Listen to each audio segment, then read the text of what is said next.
So my name is robert-lor.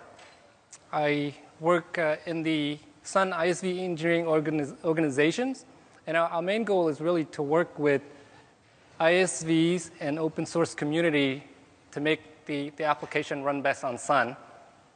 So I'm a part of the open source team, and one of the communities that I've worked with is PostgreSQL, and we'll talk about PostgreSQL later. I'm MC Brown. I work for the MySQL group. Technically, I'm a technical writer, but it's often been described that I have additional agendas, which basically means I get involved in the cool stuff, like obviously DTrace in MySQL, which is the other part of what we'll be talking about today. So how many of you were in the previous sessions? Great. So you're all expert now with DTrace.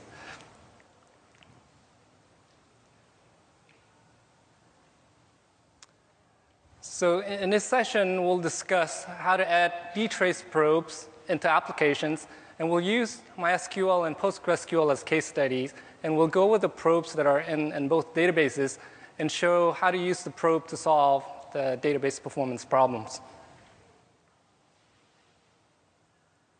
So you saw this stack earlier. So this is a pretty typical application stack. As you can see, there are many layers in the application stack, from the JavaScript all the way to the business logic, to the database, to the operating system. So earlier, Angelo talks about how to observe the entire stack. So what we're doing in this session is really to focus on the database tier, and we'll talk about the probes that have already been added to both MySQL and PostgreSQL, and show how to use them. Okay, so here's the agenda. So we'll quickly just talk about why DTrace, and then we'll talk about the different ways you can observe user applications, and then we'll go over how to add probes into your own application, and then we'll talk about the MySQL and PostgreSQL case studies.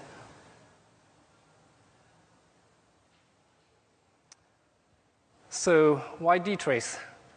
In my opinion, I think DTrace is really a game changer for software observability.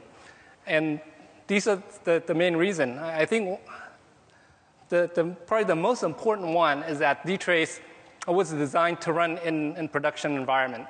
That means when you enable the probes in production, you're guaranteed that your system will not crash. That's because DTrace has its own virtual machines. And as you saw earlier, if you were in Angelo's session, there are lots and lots of probes that are available in the kernel level as well in the application level providers. And the other important aspect of DTrace is that it has very minimal performance impact on the running system. In fact, the disabled probe effect, meaning that if the probes are not enabled, there should not be any performance impact on the system. And of course, if you enable the probes, it really depends on the number of probes you enable. If you enable all the function in the kernel, for example, you can definitely bring your system to a crawl. And to me, I think one of the most important things is to be able to trace the whole stack, right? As applications become more and more complex, you want to be able to trace the stack, and Angelo showed that. Also, DTrace has now been ported to other operating systems, so it's becoming a very popular feature. So how do you observe a user application? So there are actually two ways you can observe your user application. One is through the use of the PID provider, and Angelo talked a little bit about that. With the PID provider, you actually don't have to do any work at all to observe your application. So the probes are dynamically created at function boundaries, so you can observe your application by function name, and you can find out the arguments that get passed to the function. The other approach is through the use of custom probes, and that's what we're going to talk about in pretty detail today. So with custom probes, you can actually place the probes anywhere in your application. Wherever you want to collect the data, you can place the probes. And what it does is it allows really a level of abstraction so that the end users do not have to understand the internal working of the application. So let's just take a look at some code example here. So here I'm showing on your right-hand side, you see a really simple DTrace script. And what this DTrace script does is it really just prints out the SQL query. On your left hand, it's actually a C code from PostgreSQL. So when you run this, it will print out all SQL queries that get executed. And like I said, to be able to do this, you have to know what this function does. So you need to have some knowledge of the application. Here is the same, the script that gives you the same answer, which is all the SQL query that gets executed. But this time, instead of using a function name, we're using a probe name. So essentially, we're placing a probe in the application, and we're exposing that probe to the end user. So all the user needs to do is just call that probes, and this probe can be documented, so you know exactly what the probe does. The advantage here is that you don't have to know the application. So this script has two probes, and as you can see, these probes are placed around a small piece of code. Again, this is a PostgreSQL code, and this code is actually a locking code. So what this provides, or what this gives you, is the timing information. So it tells you how long it would take to wait for an exclusive lock. So this is very useful information if you're a developer. And this is the kind of output that you can get from this. So I don't know about you. I mean, this kind of observability capability, it's really exciting, right? If you're developing application, if you want to know what's going on within the application. And it got me really excited, and I've shared this with the PostgreSQL community, and the developer also got really excited because they're able to collect data that they were not able to do before. Okay, so let's go into how you would add probes to your applications. So this is John. I mean, his boss heard a lot about DTrace, and asked him to investigate what he can do to use DTrace to help improve their slow-performing application.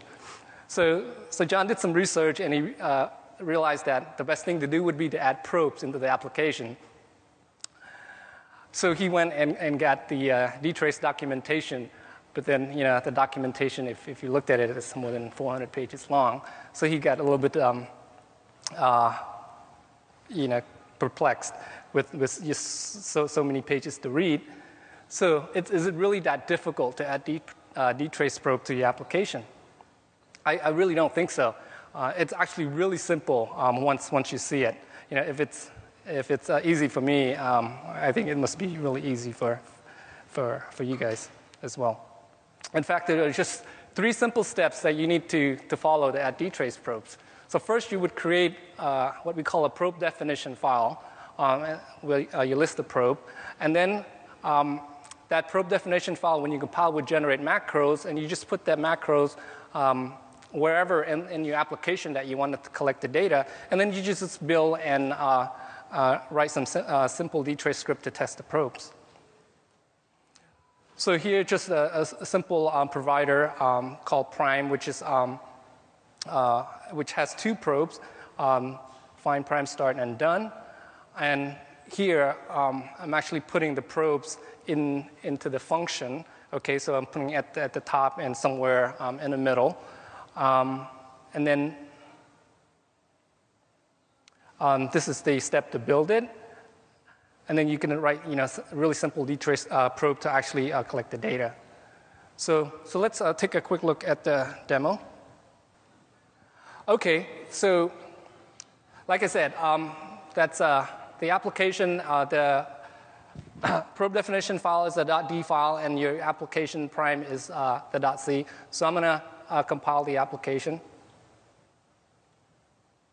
Okay, and I'm going to run it. Okay, so it's printing out the prime numbers. Okay, so on this side, the first thing I'm going to do is just show you the probes that are in there. So, okay, so these are the two probes that you saw in the probe definition file. And then I'm just going to run this simple script. And what this does is it just prints out the prime number and the time it took to compute that prime number. So this is a pretty simple example, but really you could do this to your application. You can add probes anywhere in the application and as many probes as you want. It's really powerful, especially if you really want to know what's going on in your application.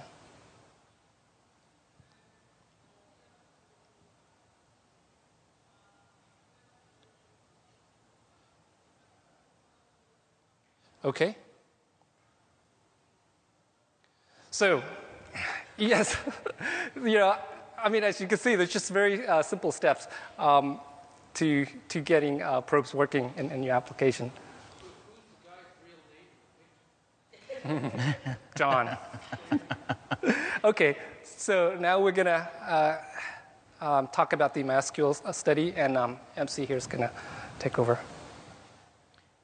Okay, so when I started having a look at DTrace, I really liked what I saw with DTrace. I really loved the probes. I wanted to find out, and initially used the probes to find out how MySQL was monitoring and executing individual queries. So how many people here are MySQL users? Oh, that's not bad. How many people know exactly what every single one of their queries is doing when they're running their queries? Okay, how many people here use explain? Just out of interest. Okay, for those that don't know, explain will go in and tell you how MySQL thinks it's going to execute a query. But actually all it does really is it tells you some very basic information about how it thinks it's going to execute the query. It doesn't tell you how it actually executes the query and how much time it's taking. So I split up the original set of probes and I tried to get an idea of how much time we spent parsing the original SQL query that we entered, how much time we spent in different parts of the query execution process, and then how much time we spent in different storage engines, because one of the key features of MySQL is that we have different storage engines used for different functionalities. So obviously, if you're looking at the performance execution of something, you want to know whether it's going to be quicker doing it in MyISAM over InnoDB, for example. So before I talk about the individual probes, I just want to mention something about probe availability because I get asked this question a lot. We put the first set of MySQL probes for DTrace into 604, and then we updated them into what we classed as the standard set in 608. We then produced a much more advanced set that contained a lot of information, and I'm going to demonstrate some of those additional probes today. Originally, they were going to go into MySQL 6.0. Well, it was going to be 11, and then it was going to be 12. Obviously, that's not going to happen anymore because 6.0 development at the moment is stalled while we concentrate on our MySQL 5.4. MySQL 5.4 is our new performance version that we announced at the MySQL conference. And MySQL 5.4 contains the advanced set of probes. All of the probes I'm going to tell you about today are in MySQL 5.4. And as an added bonus, I've added all of those same probes into the MySQL 5.130, which went into the version of OpenSolaris, which was announced today. So if you've got the new version of OpenSolaris, you install the standard MySQL 5.1 package, then you're going to find that you've got the same set of probes available. So you can go in and use them straight away. So how does MySQL execute a query? This is a very simple diagram about how MySQL executes a query. And first of all, we start off by having a look at the query, and MySQL says, is the query in the query cache? How many people here know about the query cache? Okay, how many people of those hate the query cache? Well, that should really be everybody. The query cache is not always as useful as it turns out it might be.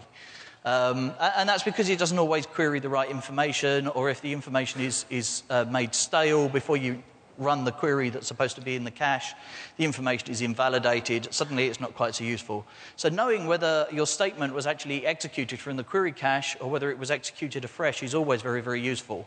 After that, we then run through some fairly ordinary steps. We go in, we pass the query, we start the execution, which is this kind of magic step of we're actually now ready to think about executing it.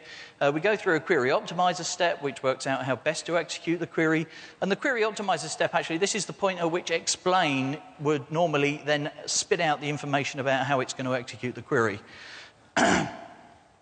We then go through a process of locking. Obviously, we have to lock the tables. We have to make sure that the information is available, make sure that the information that we want to read is in a required state. We execute the statement, we return the rows, and we get the results. Now, there's also this rather nasty file sort in between that, and file sort is a real performance killer. Because what file sort means is it means you don't have the right indexes on your tables. And it means that MySQL, in order to sort the information in the way that you wanted to sort it, has had to resort to the ultimate step, which is writing the information out to disk and reading it back in a sorted form. And it's a real performance killer. And with explain, you can find out that your query is using file sort, but you don't know how much time it's going to take. And I'm going to demonstrate to you in a minute exactly how much time that is. So, with the MySQL probes, we have all of these different sets. They're organized into a sort of a tree structure, so you can go down through into different levels. So we start right up at the upper level. You can go in and have a look when a client connects. So you can find out how long a client is actually connecting to your machine. You can find out whether you've got clients connecting too much. They're not keeping the connections open. You can then go down to another level and you can have a look at commands, because MySQL actually splits up its network protocol into individual commands. And then we can go down and have a look at a query. So we've got all of these separate groups. So we've got a standard query. You can go in and see the start and the end of a query. You can go in and have a look at the passing of a query, so when the query is read and when it's ready to be executed. You can have a look at whether it's using the query cache. You can have a look at the execution of the query, that is, once it's sorted out how it's going to execute it, how much time it actually spends doing it. We can have a look at locks. We can look at statements. We can look at row level. So I can go down and tell you exactly how many times we go in and read a row while having a look at it in ODB table.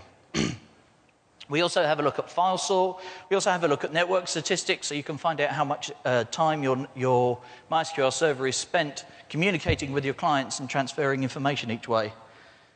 And most of these work in a fairly standard way. Most of the queries have a set of standard information about them. We go in at those different levels that I've already mentioned. So you've got query start and query execution start. Here's an example. Query start, we provide a number of arguments.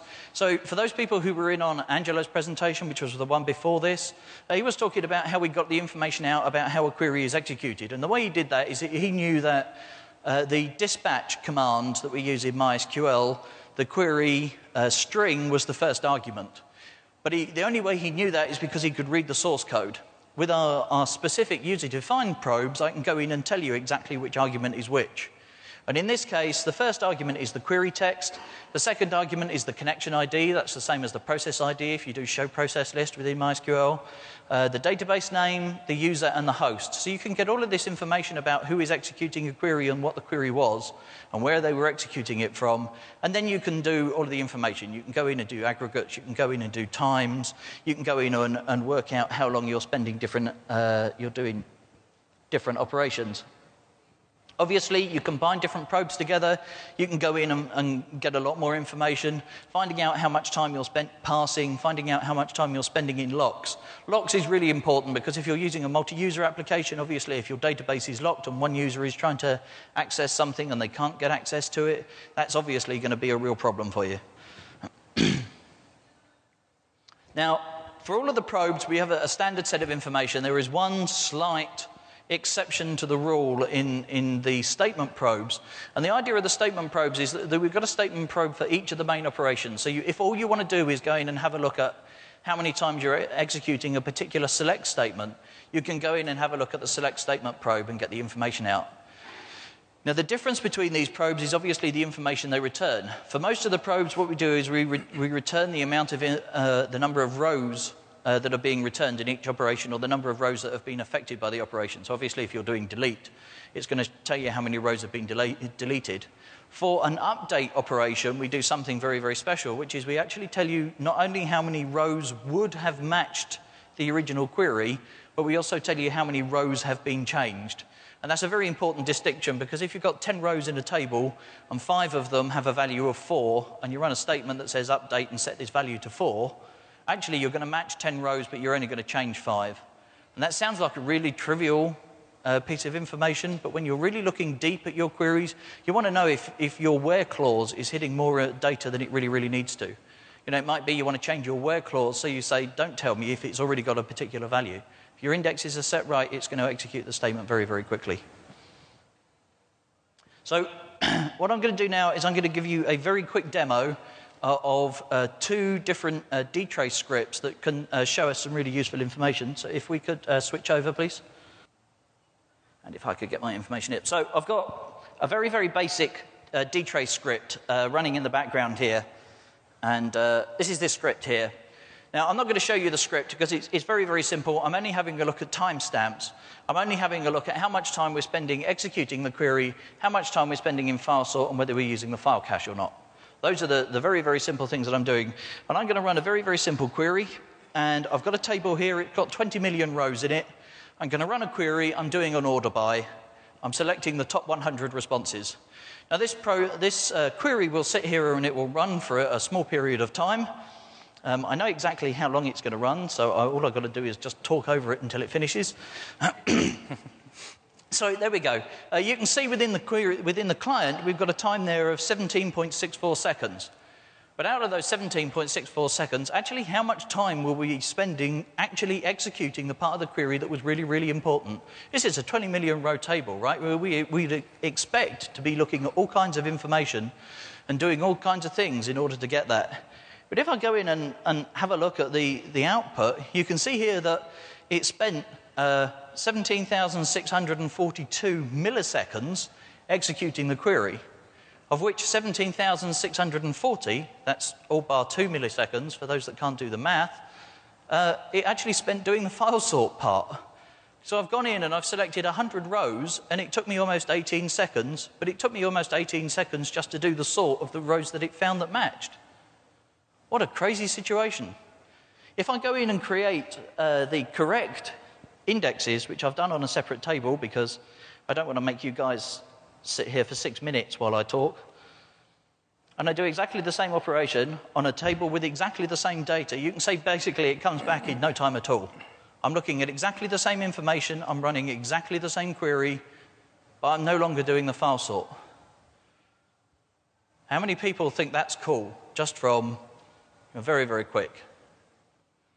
Thank you, that makes me feel a little bit better. So, it's very difficult when you're sat here, partially with the bright lights, but, you know, is what you're doing interesting or not? So, I've got another script, and this is a script that actually I use for testing purposes for the DTrace probe set. So, obviously, we have all of these probes.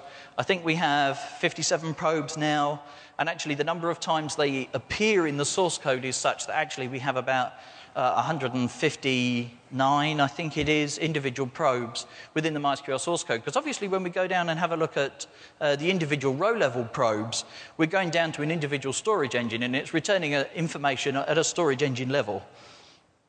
And this is the script that I use. Again, I'm not going to demonstrate it this time, not because it's not very interesting, but because it's about 650 lines long, and I really don't want to show that to you guys. But it keys on absolutely everything. I can tell you everything that happens on a query by using this script. So if I run the same query again, and you can see here the amount of information that is extracted from the system. You can see how much time we're spent doing individual locks, which is actually 0 milliseconds. We're doing a select, so that actually that's a fairly safe bet. You can see how much time we spent writing information back to the network. So you can have a look down the bottom there. If you have a look at this area just here, you can see we spent very, very little time transferring a very tiny little bit of information back. about the operation. You can see that we returned 100 rows of data. Interesting, eh? You can also see down here, for those people that use MySQL, you'll be aware that we have a thing called for MyISAM tables, we have a key cache. And the key cache is basically a cache of the indexing information. And we put probes in that will tell you how much information we read from the MyISAM index files each time you run a query. And this is really, really valuable information because it will tell you if your query cache is too low, if your key cache rather is too low. If your key cache isn't large enough, it's going to have to keep reading information in order to keep looking at the same index area to load the data from the rest of the table. That's obviously a really, really bad idea. So that you can go in and get this information. The locks, you can tell how much time you've spent locking, how much time you spend waiting for the lock to be applied, and you can tell how much time the individual row was in, the individual table rather was locked in its entirety. So again, in a multi-user environment, this is really, really valuable information because it will tell you if you're running the wrong queries or you're running the wrong queries or the right queries at the wrong time. You can get a lot of valuable information out of all of these different things. And that's it. I mean, I've shown you the two extremes of the level of information that you can get out, but you can see that it really doesn't take very long using the static probes that we've put in to be able to pull out a lot of data about how your queries are executing, which is going to help you a huge amount if you want to find out why your queries are not performing at the rate that you would really like. And now I'll hand back to Robert, who's going to go on and show you the can you switch Postgres. Okay, so how many of you have used Postgres or are you using Postgres? Cool. How many of you actually heard about the DTrace in PostgreSQL? Oh, cool. I didn't expect anybody to actually use the probes in such a small audience here. Anyway, so right now, there's 54 probes in PostgreSQL. This is the latest version that are in beta right now. And, you know, it's been like a couple of years when we started adding probes to PostgreSQL. We started with version 8.2. And initially, the probes were actually targeted for the database developers themselves. They got pretty excited when they saw what DTrace can do in terms of collecting the low-level data, especially the locking data that I showed you earlier. And then starting in 8.4, we started adding more probes that DBAs and developers can use. And I'll show some of them later in a demo to see how you can identify issue in the SQL query. Okay, I think I'm going to cover this. So this is the execution path, similar to MySQL. I'm not going to go over the details, but I just want to say that we've placed probes into these different modules so that you can actually figure out the time it takes to do query parsing, rewriting, optimization, and so on and so forth.